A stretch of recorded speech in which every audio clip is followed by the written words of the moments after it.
ओम शांति। 6 सितंबर 2025 आज का पुरुषार्थ। आज हमारे मीठे बाबा की यही समझानी है कि बच्चे तुम्हें यही चिंता रहे कि हम कैसे सबको सुखधाम का रास्ता बताएं, सबको पता पड़े कि यही पुरुषोत्तम बनने का संगम युग है। मनुष्य जन्म, विवाह या जीत पर मुबारक देते हैं, लेकिन ये सच्ची मुबारक नहीं है। सच्ची मुबारक तब मिलती है जब कोई परमात्मा का बच्चा बनता है और 21 जन्मों के लिए स्वर्ग का वारिस बनता है। ये दिल ही दिल में खुशी की बात है।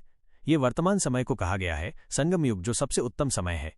ये वो युग है जहां मनुष्य से देवता बनने का पुरुषार्थ किया जाता है। आप बच्चों को देह अभिमान को छोड़कर आत्मा को पहचानना है और खुद को आत्मा समझना। ज्ञान का असली स्रोत परमपिता परमात्मा है, कोई भी मनुष्य नहीं।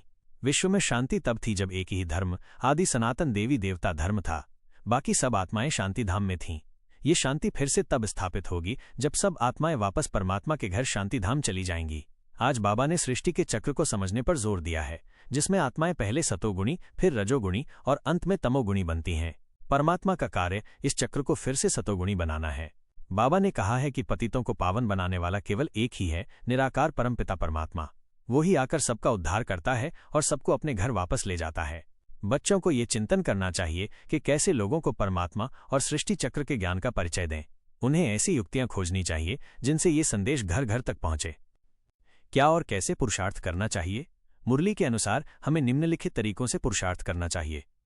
1. स्वयं को आत्मा समझ परमात्मा को याद करना। यह सबसे महत्वपूर्ण पुरुषार्थ है। मुरली में बार बार इस बात पर जोर दिया गया है कि अपने को देह न समझकर आत्मा समझें और परमपिता परमात्मा बेहद के बाप को याद करें। इससे हमारे अंदर के 5 विकार काम, क्रोध, लोभ, मोह, अहंकार खत्म हो जाते हैं और आत्मा पवित्र बनती है। 2. दैवी गुण धारण करना। सिर्फ ज्ञान सुनना ही काफी नहीं है, बल्कि हमें अपने आचरण में भी दैवी गुण लाने होंगे। सतयुग के देवता उच्च चरित्र वाले थे और हमें भी उनके जैसा बनना है। हमारा चरित्र जितना श्रेष्ठ होगा, उतना ही हम परमात्मा के करीब आएंगे। 3. ज्ञान की सर्विस करना, पैगाम पहुंचाना आज बाबा का मुख्य संदेश है। हमें केवल अपने उद्धार की नहीं, बल्कि दूसरों के उद्धार की भी चिंता करनी चाहिए। हमें उन युक्तियों को खोजना है जिससे ये ज्ञान घर घर तक पहुंचे। जैसे जैसे हम ज्ञान को समझेंगे और धारण करेंगे, हमें दूसरों को समझाने की युक्तियां भी मिलेंगी। हमें लोगों को ये बताना है कि ये पुरुषोत्तम संगम युग है जहां वे मनुष्य से देवता बन सकते हैं। हमें लोगों को ये समझाना है कि वे जिस अल्लाह, गॉडफादर या ईश्वर को याद करते हैं, वो एक ही निराकार है जो शांतिधाम में रहता है और हमें मुक्ति, जीवन मुक्ति का वारसा दे रहा है। 4. नष्टो मोहा बनना।